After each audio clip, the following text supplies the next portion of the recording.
What's up, everybody? Tiffany Outdoors here. Today, time to start scaping this tank. It's a 20-gallon long, so let's get started.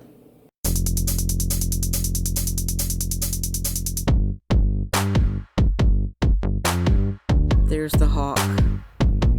Before there was a Tiffany Outdoors, there was Tiffany the Farmer. On a U-turn when possible. No, we're not U-turning. Hi. Hi, what are you doing? Hi, Boo.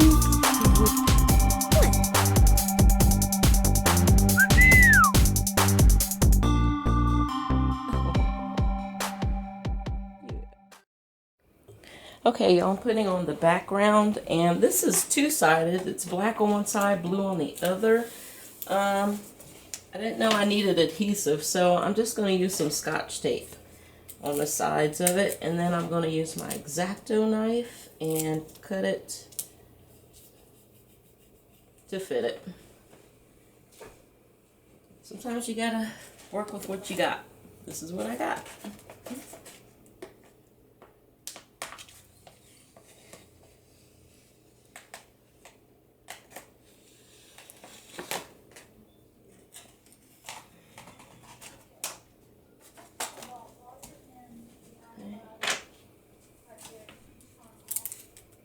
I'm going to pull it tight.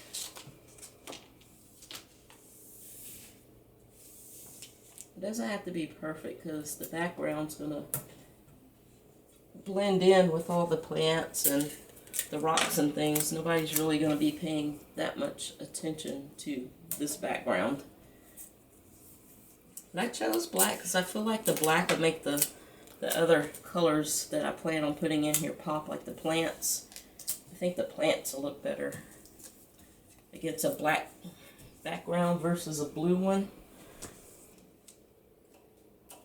Not doing a very good job at this, but if I did everything perfect, I would not be Tiffany Outdoors, now would I?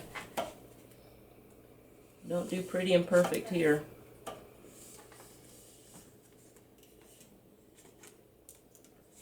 Do close enough and good enough. Couple pieces of tape here just to hold it in place. Make sure it doesn't sag. And then same on the bottom. Couple pieces there, a piece there. That should be good enough.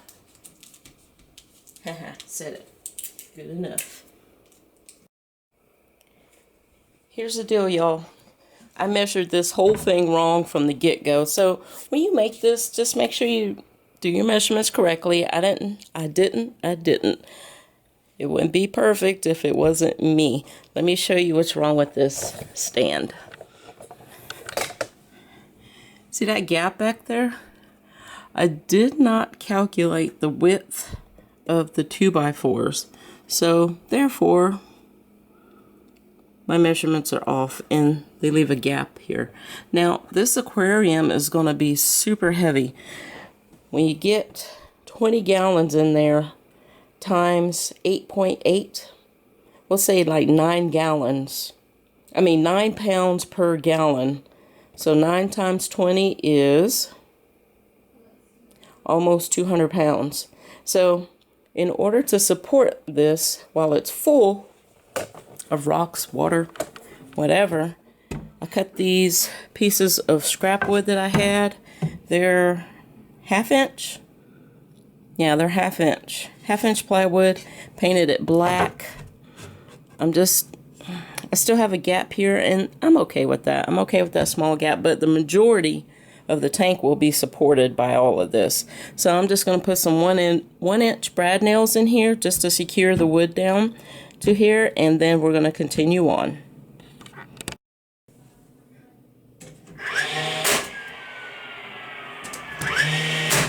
To start off with, I have a lot of wood and rocks that are going to go in this aquarium. So I need to cut some of this light diffuser, this egg crate, and I'm going to put that in the bottom. That'll help spread out the weight of the rocks and the stone evenly across the bottom.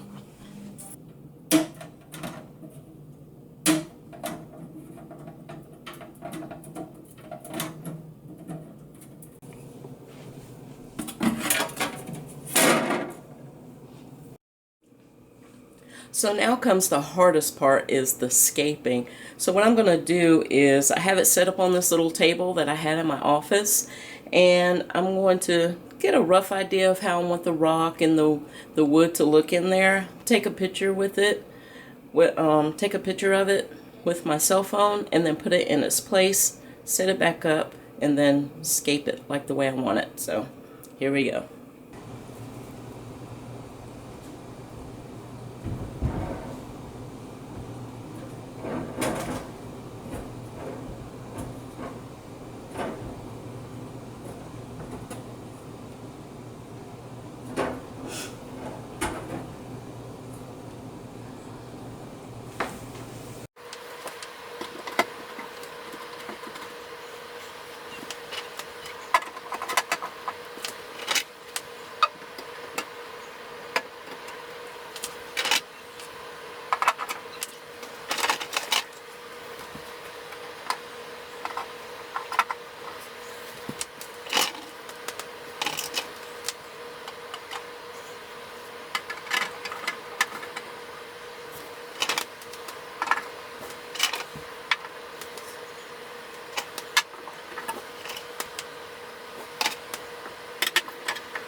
So I've come up with this little jaggedy, pebbly shoreline here with rocks, the big rocks.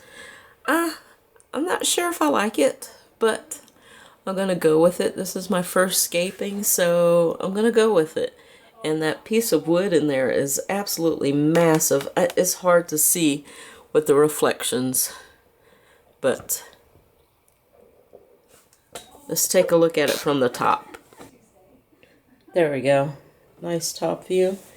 That piece of wood in there is huge, and it's beautiful.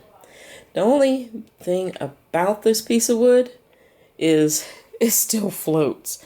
So I'm going to have to take some string and tie it down to the grate. I think that's going to be my best bet. And then I can continue scaping this and go ahead and get my substrate in there and some plants. Now that I have an idea of how I want this to look, I'm going to use some cable. I have some steel cable that I'm going to use, and then I'm going to take it and wind it across some of the branches in certain hidden spots and attach it to the grate. That'll keep it down. And I'm going to take the rocks out, and I'm going to place them on this piece of cardboard that was wrapped around the aquarium and keep them in the order that I kind of sort of had them in, and then go from there.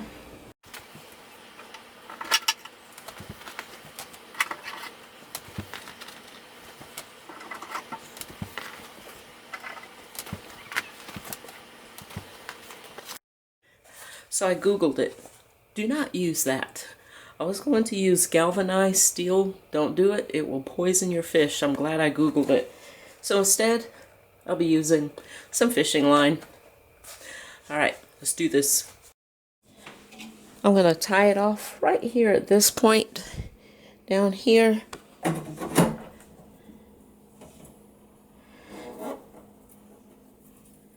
just going to tie a simple knot.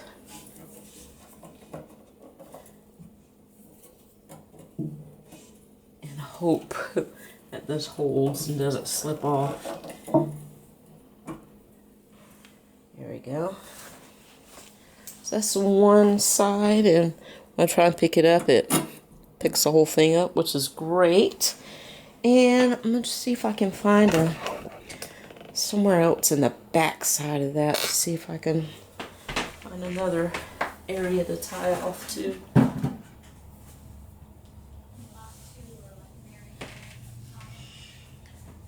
I don't see any, but I have an idea. I can tie off to that piece right there.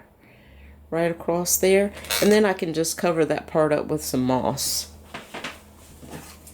Come across like this. And I'm going to tie the knot back here, so it's less visible.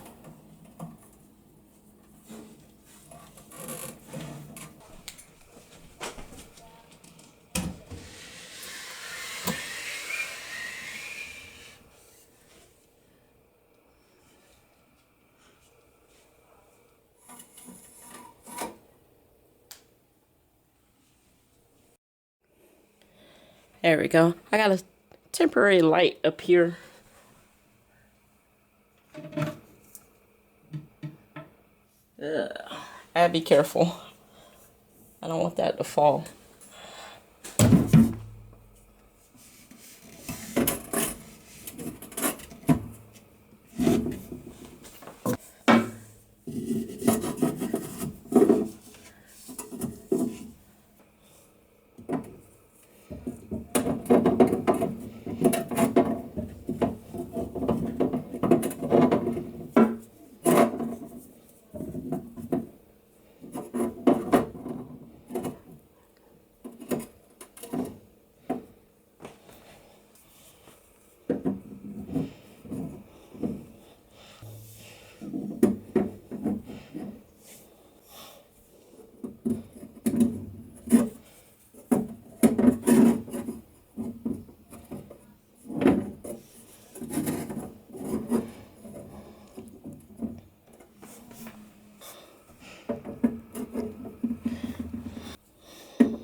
This is the substrate that I'm using, and it's black.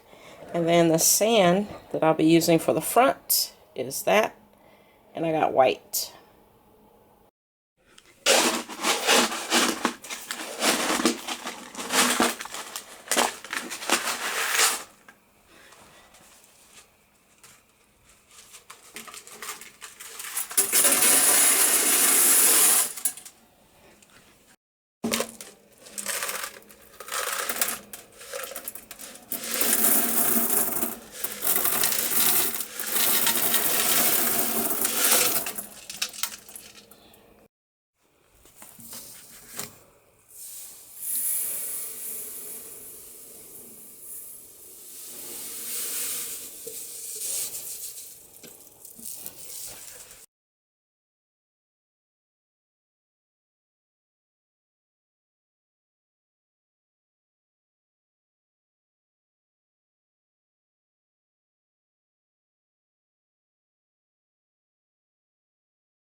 Perfect, perfect, perfect, perfect,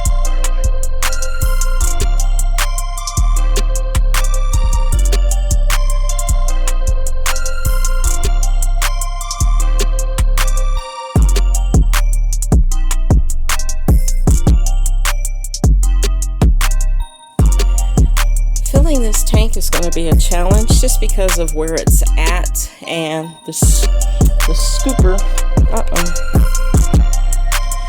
Scooper that I have is too big to fit in the gap, so I've rigged something up. Now, I won't always have that table. I'm going to have to figure out a solution for that, but for now I'm going to use my siphon on that table just to get some water in there.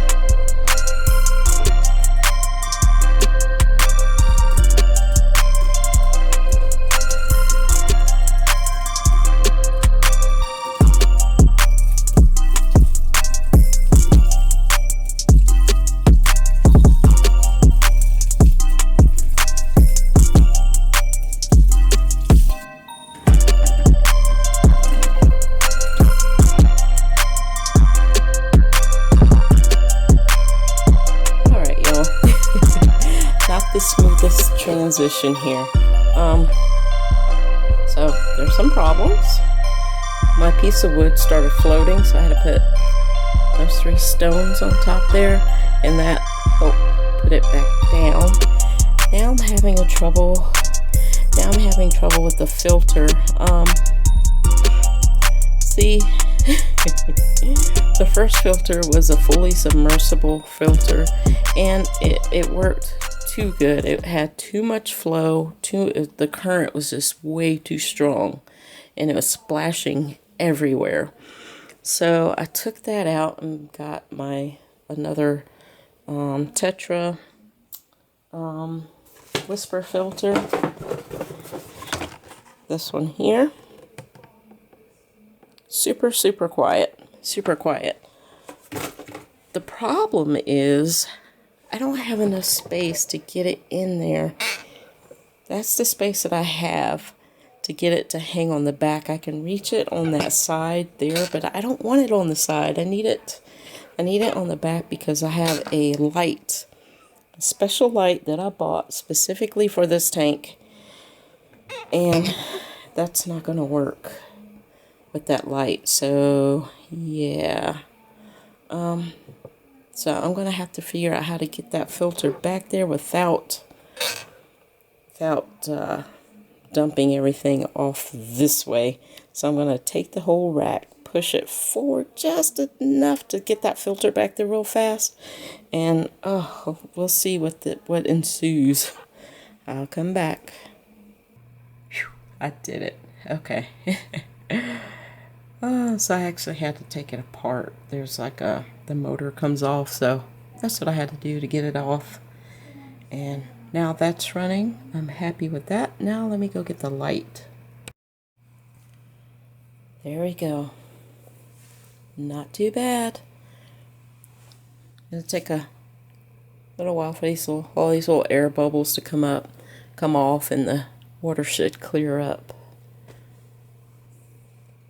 But I'm very happy with it. Very happy with it. It's gonna look so good when I get the fish in there.